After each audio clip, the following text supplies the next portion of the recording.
When you're taking your test, you almost have to be perfect. You can't make small errors. So they're asking you which of the following is an example. The correct one is a swinging wide into the opposite lane during a right turn. You always want to turn into the nearest lane. I need all of you to write this down because we are preparing you to drive with me. We're preparing you to pass your test, and we're preparing you to take the road test. I have some students who are a little older than the average. Average is anywhere from 14.9 to about 15.9 or 16.1. It varies from person to person. So again, put in a question as I go along to each one, and then we'll learn more. Okay, number 2, which of the following action will result in failing the parallel parking portion of the driving test? Hey, I did get your email. I will send it out to you. Don't stress, E. Thank you. You will love the shirt. E, also, you're going to have glasses like this too. You're going to love it. E, I'll put in a hat too for you. E, thank you. I got you. Okay, so let's talk about this. So which of the action will result in failing the parallel parking portion of the test? Well, you need to be within 12 inches or less to the curb, okay? If you're on the curb, it's failure. So being more than 2 feet or mounting the curb is failure. So a lot of states are proposing to get rid of the parallel parking test, but if you live in a downtown area, okay, you're going to a sporting event downtown. Usually entertainers and sports teams are in downtown areas. It brings economic development. So you got to know how to parallel park. It's no ifs, ands, or buts. So this is why it's still on the state test. 11 of you got this right. Okay, let's go to the next one. What is a safe following distance to maintain behind another vehicle to pass during the test? They're asking you a question. Safe following distance. So if you don't understand the safe following distance, you might guess. Again, I appreciate all the love. I know you like these glasses, right? I'm trying to be funny and have fun. So safe following distance. 10 seconds behind is too big, so you can cross that out. No specific distance is required. That is wrong. So now you have 2 questions. It's either 1 second behind or 3 to 4 seconds behind. So the correct answer is 3 to 4 seconds behind. It's a car length for every 10 miles an hour. Okay, so beginning drivers tend to drive too close to cars, or they drive way, way, way far away. So when I get you in a car, I want to manifest you being 17, 18, 19 to prepare for your test. When you get into the car, I'm going to prepare you for your test. I have criteria that I look at. I'll tell you exactly what I'm looking for, and you'll meet that standard. Let's go to question 4. What should you do to pass when stopped on a hill during the driving test? What should you do? Okay, so it's the thinking question. You got to visualize yourself on a hill. What should you do? Okay, well, first, let's eliminate some of the silly ones. Get stuck on a railroad track. No, that's dangerous. Hit the curb doing a 3-point turnaround. No. Now you have 2 answers left. This is always the process of elimination. So you want to use the park brake to prevent your car from rolling back. If you're parking downhill, you turn your front wheels to the right. If the car slips out of gear, the car will roll into the curb. If you're parking uphill, you want to turn your wheels to the left, have your park brake on. If the car rolls out of gear, actually roll backwards, and the front will hit the curb. A lot of beginning drivers don't understand this. You don't want your car to roll back. It has happened before. Thank you. Let's go to the next one. What is the correct action when you hear sirens from an emergency vehicle while driving? We heard this today. One of my students was driving. We heard an emergency vehicle. You need to look and find the best answer. If you know what to look for, taking tests is process of elimination. Okay? So you hear sirens. First, you're like panicking, like, oh my God, like, are they going to hit me? But then you realize they're trying to circumvent traffic. Again, stopping on the railroad tracks, no, you never want to do that because trains always have the right of way. The train won't stop. Block the ambulance by not moving over to the right. Do you want to fail your test? Do you want to cost someone's life to pass? Continue driving as normal. No, that's failure too. The correct answer is pull over safely for sirens. You want to pull over to the right if possible. If you can't, you want to stay where you are and slow down. My student driver did a great job. We just chilled. We were relaxed. We drove 4:30 to 5:30, rush hour traffic. We merged on the freeway. We went around the roundabout. He did parallel parking, got him in the neighborhood. It was really a great, great, great drive. Okay, let's go to the next one. Exceeding the speed limit during the road test will result in which of the following? Exceeding the speed limit. Okay, again, you need to be putting your answers in. This is your study guide. What I do, I save the answers in the chat. And I show your parents, okay, your son is not participating. Your daughter's not participating. If you want to improve, you put your information in. The company knows how I roll. They know what I do. I use quizzes. I use interactive videos. I have specific videos, and also the company does too, but they're a little bit boring. But I try to mix it up. You're going to learn a lot today and have a lot of fun. So you're on the road test. You have to be almost perfect. A lot of people say, well, what if people are going 5 over? Can I go 5 over? No. What if people are driving 10 under limit? No. You have to drive at the speed limit. If it's 50, you're 50. If it's 30, you're 30. If it's 70, you're 70. You can get a ticket for driving too slow and fail your test. You can get a ticket for going 1 mile an hour over the limit. Don't do that. So the correct answer is, for a speed limit, it's an automatic failure. Automatic. You don't get a second chance. This is not Mario Kart. You fell off the map. This is not Rainbow Six Siege. Okay? You have to be almost perfect. Well, but everyone else is doing 5 over, 10 over. Don't care, because that puts us in a dangerous situation. Okay, let's keep going. Number 7, what is the main reason stopping on railroad tracks is an automatic failure in every state? Again, what is the main reason stopping on railroad tracks is an automatic fail in every state? There are 50 states. Every state. Let's look at the funny one. It damages the vehicle. Yeah, that could happen, but go slow. It wastes fuel. Your car is running. Now we eliminated 2 of the questions that don't make sense. I'm giving you test-taking strategies for high school, for college, AP. I'm giving you test-taking strategies. And looking at the data, 12 of you got it right, 2 of you got it wrong. It's extremely dangerous. Don't stop on a railroad track. If you can't get through, you stop before. You need at least 2 cars to get over the railroad track. Don't put yourself in danger. Let's go on to the next. What is the purpose of the road test practice checklist? This is what I'm doing. This is a practice checklist. We want to get you ready. We want to make sure you're ready. What is the purpose of the practice checklist? This is the standard. I'm setting a high standard. Okay? And if I set a high standard, you guys are like, man, I'm going to drive good. This guy's strict, but he cares about me. Yes, I care about you, Natalie, but I'm going to make you work, Cooper. You're going to work, Michaela. Michaela already drove with me. She like, I got my guy. I told Michaela, we go schedule drives tonight. She already know. I'm going to schedule 5 of you tonight. After the class is over, you're like, okay, I already know. Okay, so while you're working, I'm going to do my schedule. So the purpose of the road skills practice checklist is to help you avoid mistakes and pass the test with confidence. You got to be confident. You got to be confident when you get in car with your instructor. You can ask Michaela. We drove around in the parking lot at the school. We did figure eights. She was looking where she was going, turning the wheel. I met her mom. I met Cooper's mom. Okay? Make sure I got it right. Okay, Evan, we got you, man. Don't worry, Evan. I met Connor's mom. Okay, we got you, Evan. I got you, man. You good. Okay, when I say I got you, I got you. I put my life into you guys because I enjoy this. This is not some hobby, side hobby. I've been doing this over 24 years.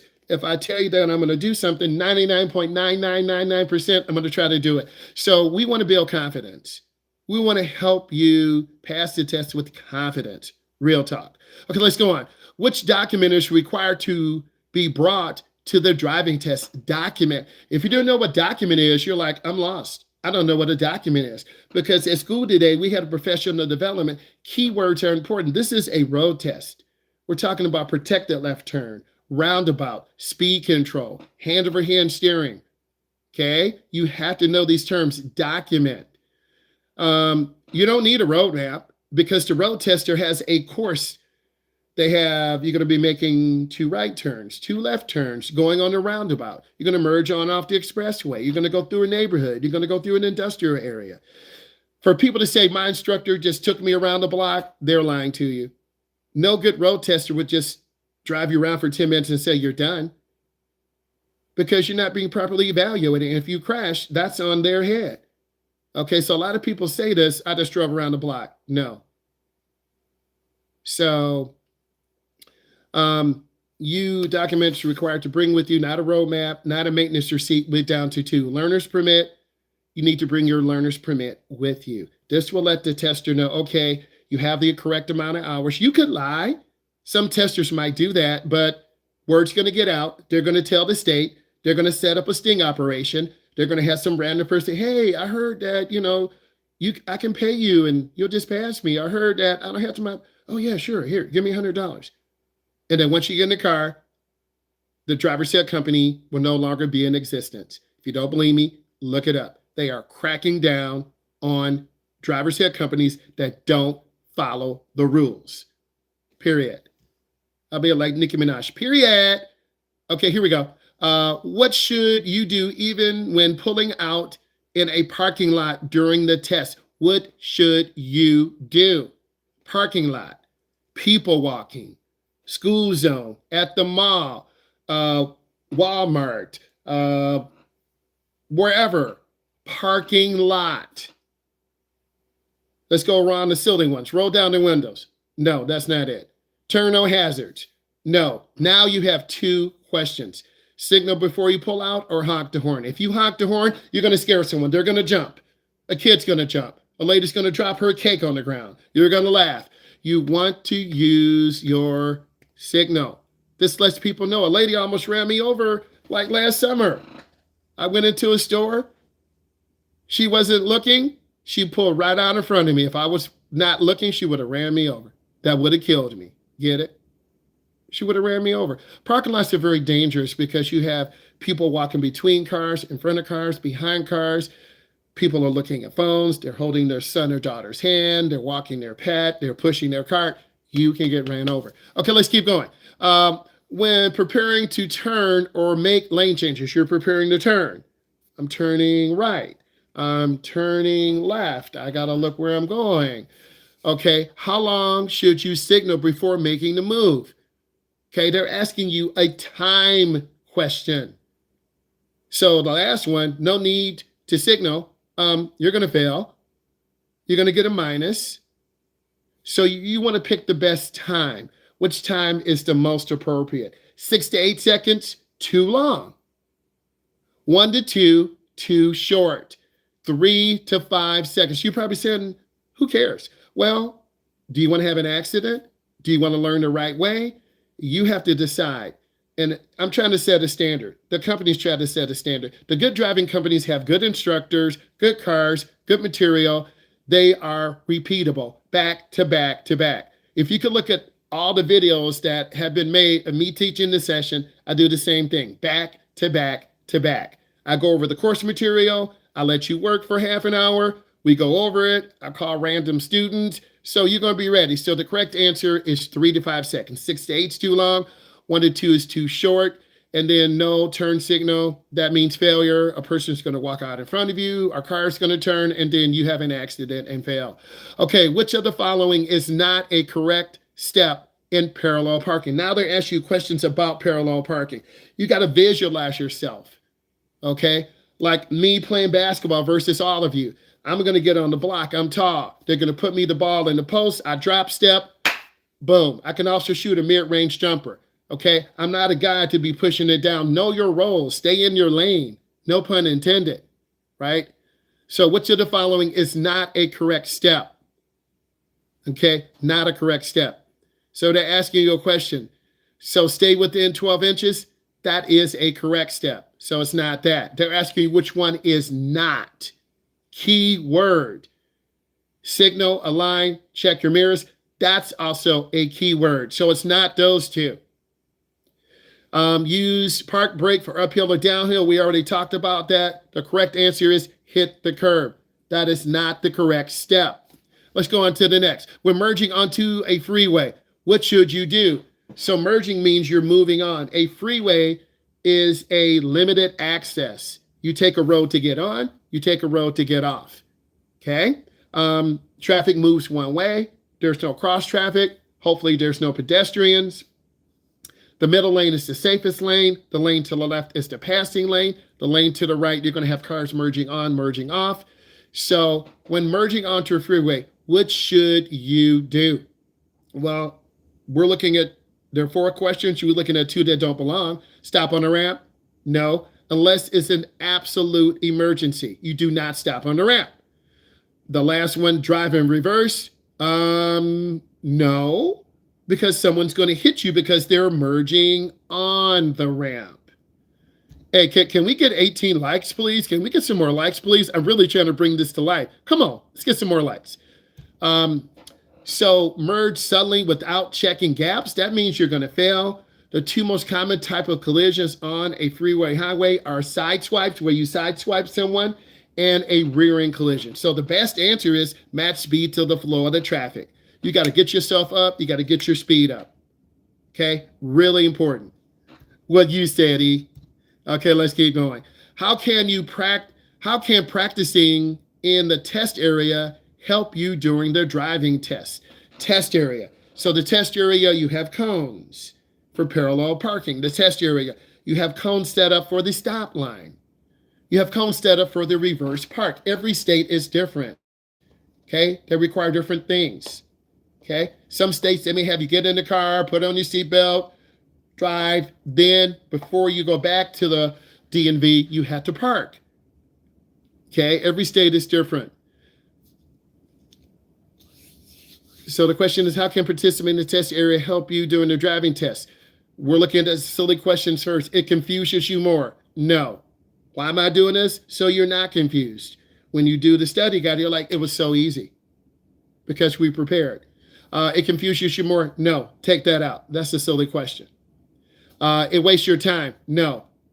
Those are 2 questions. It's test prep. Test prep. If you want to do good on your NWEA, you want to do good on your state test, you want to do good and get college credit, because I was a teacher who taught that 11th grade class, who taught AP. You got to study. If you take an AP class, put AP in the chat, please. If you're taking an AP class right now, put AP in the chat. AP stands for Advanced Placement. Advanced Placement. And if you pass, you'll get college credit. University of New York, University of Michigan, University of Texas, University of Nebraska, okay? USC, okay? University of Southern California. If you're trying to get college credit, get a couple of those college classes paid for. I mean, this is why high schools offer this, but this is not for everyone. Everyone can't do AP classes. You don't have the time. You're not going to make the commitment. You're basically lazy and you don't want to work. I'm just being honest. Like, thank you for being honest. Because a lot of kids take 4 or 5 classes and then they can't take it and drop out. Or they have mental breakdowns. I've seen it before because I've taught. So you got to put driving first. You really, really, really, really do. Okay? We don't want to, it doesn't make you overconfident. It reduces nerves by increasing familiarity. Wow, that's a big word. If you're used to parallel parking in the downtown area, when you take the test, easy. If you're used to going through a roundabout and you see a big truck coming and you know that you are there first, you yield, you go. If you are familiar with merging on expressway and heavy traffic and you got enough speed and you see a gap, you go. This is what a lot of you will do when you drive the first time with me this weekend or next weekend. I want to make it comfortable, and we'll put in questions too. Let's keep going. What should you do? Hold on one second. I've been watching your vehicle videos, driving videos. They help me a lot. Thank you. I'm so glad. Please make sure you subscribe, turn on bell notification, and give this thing a thumbs up. We keeping it live. Okay, let's keep going. Next question. What should a driver do at a stale yellow light to pass the road test? Again, what should a driver do at a stale yellow light? And one of my drivers did this today. And I didn't say anything. I wanted him to make a decision. I thought he made the wrong decision because if you get comfortable running yellow lights, we're going to get hit. I won't drive you. There's certain standards. If you get comfortable, well, my dad runs yellow lights. I'm not teaching your dad. Well, my mom runs yellow lights. I'm not teaching your mom. The correct thing to do on a still yellow light, let's look at the answers. Honk at other cars. That doesn't belong there. Turn left quickly. You're going to get hit. Now we have 2 questions left. It says accelerate through the light.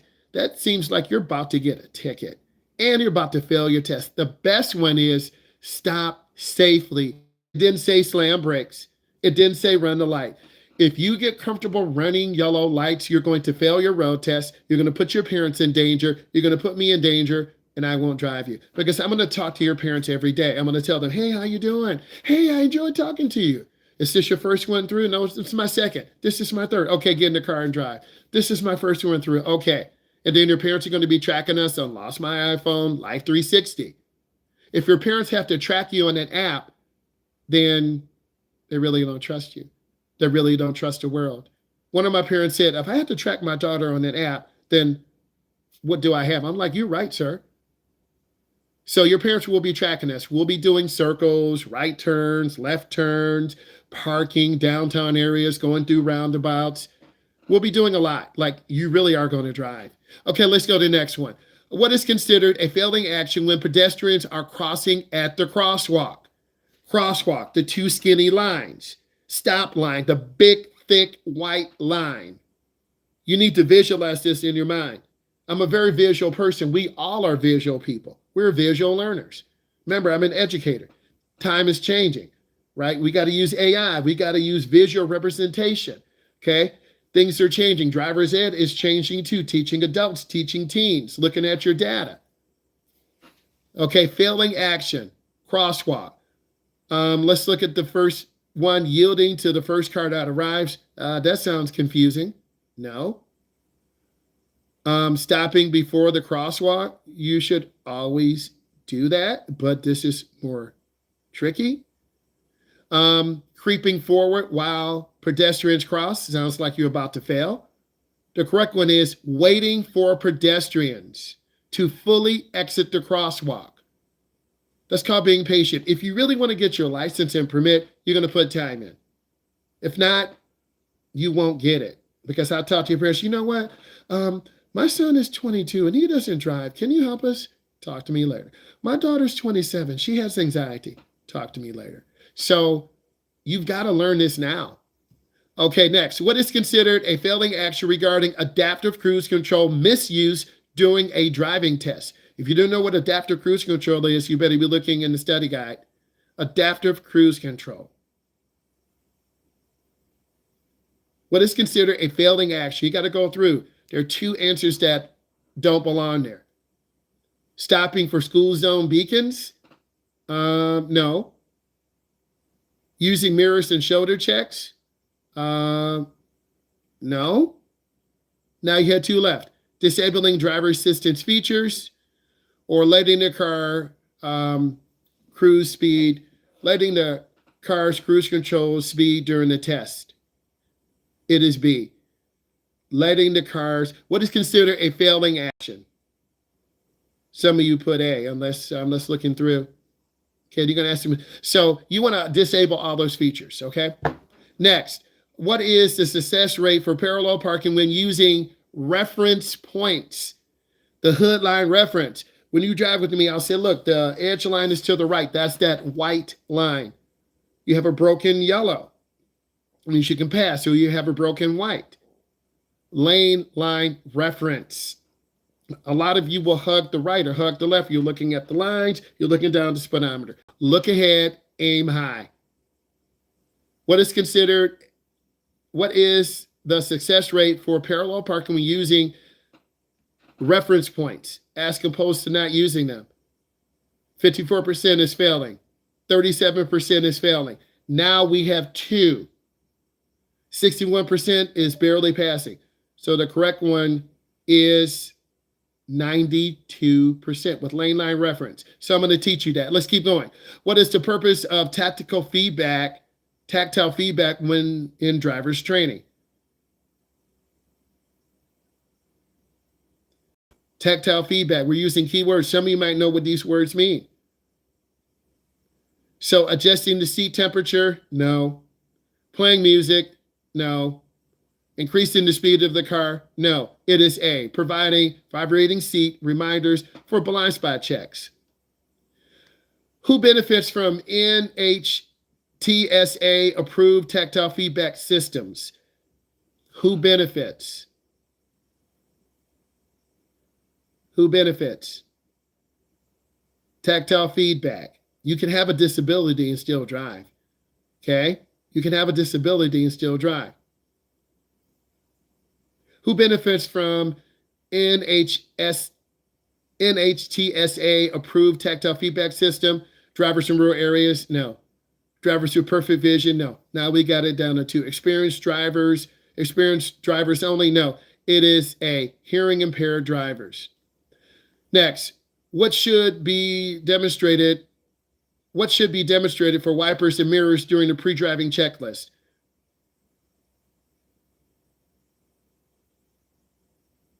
Again, what should be demonstrated for wipers and mirrors during the pre-driving checklist? So what's going to happen? The tester's going to come out. They're going to say, turn on your left blinker. Turn it on. Left is down. Turn on your right blinker. You flip it up. Okay. Turn on your headlights. Tap your brake lights. They want to see you can't have any cracks. You got to have at least a half a tank of gas. You got to have your insurance, registration. You got to have these things. So only the reverse mirror, no. Only the fast setting, no. They want to see all the settings. They want to make sure you understand how to turn these off and on. 22, what is one of the instructor's notes for improving parallel parking skills? What are the skills? How do you improve? How do you improve? Let's keep going. Use the hand signal. Not important. Increase the speed of the turn. No. For parallel parking. Needs more curb line reference or practicing in third gear acceleration is B. You need more curb line reference. We can't hit the curb with the driver's side car. Next, what is the recommendation? What is recommended practice for improving highway merging? According to the instructor notes, how do you improve highway merging? What needs to be improved? Okay, checking blind spots with the tennis ball. We're not playing tennis. We're driving a car. Using rain simulator. No. Now we have two questions left. Needs more curb line reference. We're not looking at a curb. We're trying to merge. Practicing third gear acceleration. A lot of beginners are just plain scared when you merge into the expressway. Why? This is new. You got a truck coming. You got a car. They're doing 80. They're doing 90. We're moving at 40. So you got to practice third gear acceleration. When you first turn, we're in first gear. When the car starts to pick up speed, we're in second gear. Then we start rolling down a ramp, we're in third gear. That's when we want to press that gas pedal, carry that acceleration up to speed. According to specific statistics, teens who train with a 3+ weather scenarios pass their first attempted how much more than other fair weather drivers. So if you practice in bad weather, you're more likely to pass. You got to practice in bad weather. So 90% too big, 25% too small, 10% too small. It's 64%. Let's keep going. According to the 2023 Minnesota study, what common mistakes cause 27% of test failures for four-way stops? You got to think of four-way stops now. Well, I don't understand that. Well, the first car to get there is the first car to leave. If two cars, my day is wonderful. How are you doing? What's up, Jay? Hey, Jay, you better tell me you got a car now? You working? What's up, Jay? Jay, my day is great. So four-way stops, failing to yield for pedestrians, not using turn signals, waving another driver through out of turn. It is B. If you come there, if two cars come together at the same time, the car on the right has to right away. If you get confused and tell someone to go and then you go, automatic failure. Okay, what is the rule to reduce errors by 71% for left-hand turn anxiety in the St. Louis case study? This is kind of a little tough one here, but if you understand, hydroplaning is water. We're not talking about water. One pedal driving, they are cars that use one pedal. Creep mode rule, no. The correct one is A, 3-second rule. You want to scan left, right, left. You have to look. Let's keep moving. According to the Purdue Wet Weather Crash 2024 study, what percentage of wet tests were failed due to teens slamming brakes during hydroplaning on I-641? This is kind of a tough one. What percentage? What percentage? It's not 71. It's not 89. It's around 33%. 33%. Okay, let's keep going. In the Midwest Trucking Safety 2023 study, what was the result of Iowa's truck blind VR simulation? VR simulation means you are practicing with VR to help you become a better driver. Some driving schools are doing this. 10% is too low. 20% is too low. The next one says, had no effect. It does have an effect. It reduces errors by 58%. So now you're starting to understand. Okay, we're almost done here. According to the Safe Roads Alliance 2025, what percentage faster do Midwest teens with hazard perception app pass? Okay, you should be looking at two numbers, 80%, 73%. I believe it's around 50%. I don't have the correct answer with me. It's 50%. Let's keep moving. Last one. What study is cited in the driver simulation Chicago construction in virtual reality driver education percentage? So we're looking for Chicago. It's not Ohio. Okay. It is C. Okay, I need you to type in questions that you have for me right now. Type in questions. Quickly, go ahead and type those questions in. Put a Q, put a question. All you need to put in a question for me. Put in a question right now. Guys, you need to put in a question in the chat right now. We had a really nice interactive session. I really want you to enjoy this class. I really want you to feel like this brought you value. My day was very good. Put in questions for me right now. I'm going to answer your questions. And then you need to subscribe. Why you need to subscribe? I'm a state certified driving instructor. I teach adults and teens. I'm going through actual test material. I'm going to make you a better driver. I'm going to answer your questions.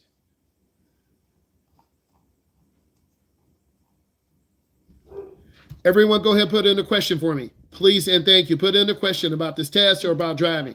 Let's go, because you guys get ready to work. For the next 25 minutes, you're going to be working. And then, okay, all of you put in a question. Put a Q in a question. Come on, let's eat. Put in a question. Yes, Olivia, what does the hearing impaired thing do for the hearing impaired? There's a audible noise or a shake. It could let a deaf person know that there is a vehicle to the left. You might have a little flashing light in the mirror. You might have a flashing light on the dashboard. You might have a shaking steering wheel or shaking seat. Cars are getting more and more advanced today. Evan, I'm answering. Hydro means water, plane means to lift. So when it rains, your car lifts on a sheet of water and you can lose control. So ask me another question. Two people asked the same. So I already answered the question. You lift your foot off the gas. What's the best strategy for a tornado? Run. You want to die? You can't outrun a tornado.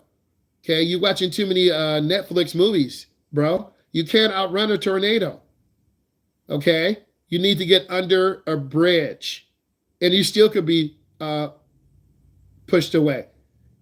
Don't look. When I was in Texas, I was watching the Weather Channel. The East Coast was smashed with high water. Okay, there was a hurricane. It was Hurricane Jerry.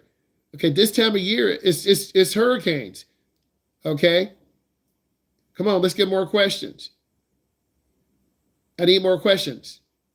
What is third gear? If you have an automatic car, when you first start your car and move forward about 0 to about 7 or 8, that's first gear. When you go past 10 miles an hour, your car will shift into the next gear, which is second gear. Second gear is probably 10 to about 15 miles an hour. It varies from car to car, truck to truck. And then when you go past about 15 miles an hour, it's going to shift to third gear. So Sophia, I answered your question by showing you. So when you're merging on the expressway, you're stopped or you're going slow. Your car's probably in first gear because you're under 10 miles an hour. You can actually feel the car shift into the next highest gear. So when you're on the ramp, you're in second gear, you're about 15, 17 miles an hour.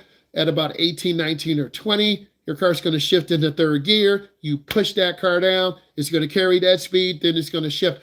The Ford F-150s have a 10-speed transmission. I used to have a SRT Trailblazer. It had an 8-speed transmission. So cars have more speeds today, gets more fuel economy. So I gave you a good example. I only have 1, 2, 3, 4. I only have 5 questions. Come on, Evan, put in the question. I'm making all of you accountable because for the next 20 minutes, you're going to be working. I'm going to show you the assignment. You're going to work. Parallel park, practice, line your car up. We'll go to downtown areas. We'll parallel park 10 times. If I have 3 in the car, each of you will parallel park 10 times. We'll go to downtown area. You'll make 12 right turns. Hand over hand in, hand over hand out. You'll make 12 left turns. Hand over hand in, hand over hand out. Why are low beams? Okay, what are low beam headlights? Evan, there are 2 beams or 2 bulbs in the headlight. One is for low beam, regular driving. If you're driving on a dark, dark road, Evan, you turn on your high beams. It provides more light. Great question. Come on, I need more questions. I shouldn't have to beg you for questions. You have an instructor who's passionate about driving. You should be putting your questions in. You really have to think. We talked about the hearing impaired. Great job, Olivia. We talked about hydroplaning. Answer that.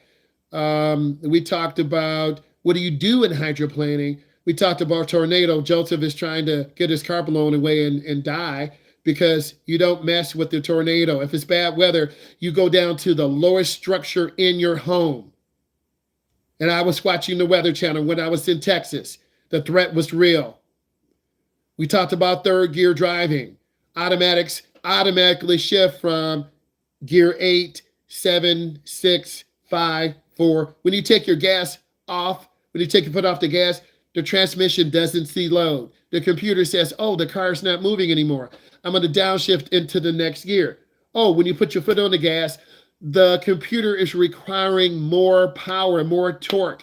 You push the gas pedal, which is a computer switch. It tells the computer to push more power, more gas, more torque. We talked about low beam headlights.